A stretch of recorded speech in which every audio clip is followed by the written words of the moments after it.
அரசியலுக்கு முற்றிலும் தகுதியற்றவர் விஜய். என்ன காரணம் சொல்ற வீடியோ முழுசா ஸ்கிப் பண்ணாம பாருங்க. சொந்தமா மதுபான கடைகள் நடத்தல, விவசாயிகள் கொடுத்து நூற்றுக்கணக்கான மக்களை கொலை செய்யல, எந்த மேம்பால ஊழல் வழக்கும் அவர் மீது கிடையாது, 2G ஸ்பெக்ட்ரம் ஊழல்ல ஈடுபடல, எந்த சுவிட்சர்லாந்து பேங்க்லயும் அவருக்கு தனியா வங்கிகள்ல அக்கௌண்ட் வச்சுக்கல, கள்ளச்சந்தைகள்ல பெரிய ஷேர்ஸ்லாம் இன்வெஸ்ட் பண்ணல, பெரிய பெரிய மெடிக்கல் காலேஜஸ் எல்லாம் நடத்தல, இலங்கை தமிழர்கள் லட்சக்கணக்கில் சுட்டு படுகொலை செய்யப்பட்ட பொழுது கை கட்டி அவர் வேடிக்கை பார்த்துடல, மீனவர்கள் எல்லாம் செத்து வடிந்த பொழுது அவர் உண்ணாவிரதம் வந்து போராட்டங்கள் செய்ததை விட பெரிய தவறு என்ன இருக்க முடியும்? இந்த மாதிரி அனைத்து அரசியல் பிழைகளும் செஞ்சதுதான் அவர் அரசியலுக்குள்ள வரக்கூடாதுன்னு நீங்க சொல்ற காரணமா இருக்கா?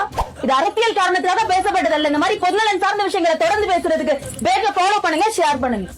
தாவேகா கட்சியினர் விஜயின் ரசிகர்களா தொண்டர்களா? கோடிக்கணக்கான மக்கள் அவ்வளவு பெரிய பெருந்துறை கூட்டத்தை அணில் கொஞ்சம் விமர்சனம் பண்றது எவ்வளவு பெரிய ஜனநாயக குற்றம்னு தெரியுமா?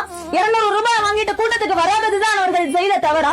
கண்தானங்கள்ல இருந்து, ரத்த தானத்துல இருந்து, உடல் உறுப்பு தானங்கள்ல இருந்து, பெரிய பெரிய மருத்துவ முகாம்கள் நடத்துறது இருந்து, நிவாரண பணிகள் வெள்ளங்களுக்கு கொடுக்கிறது, அத்தனை சமுதாய பணிகளையும் சமூக பணிகளையும் சாதி வேதமற்ற ஈடுபடக்கூடிய அத்தனை இளைஞர்கள் கூட்டத்தை பார்த்து அணில் கொஞ்சம் விமர்சனம் பண்றதுக்கான உரிமையை யார் கொடுத்தது உங்களுக்கு?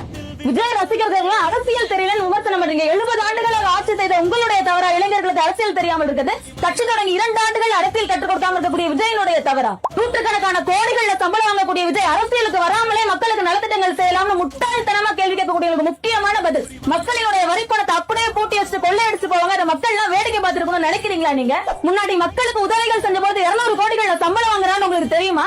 சிந்தியுங்கள், செயல்படுங்கள். அரசியல் ரீதியாக விமர்சனங்கள் வைங்கள், தனி மனித தாக்குதலை கைவிடுங்க.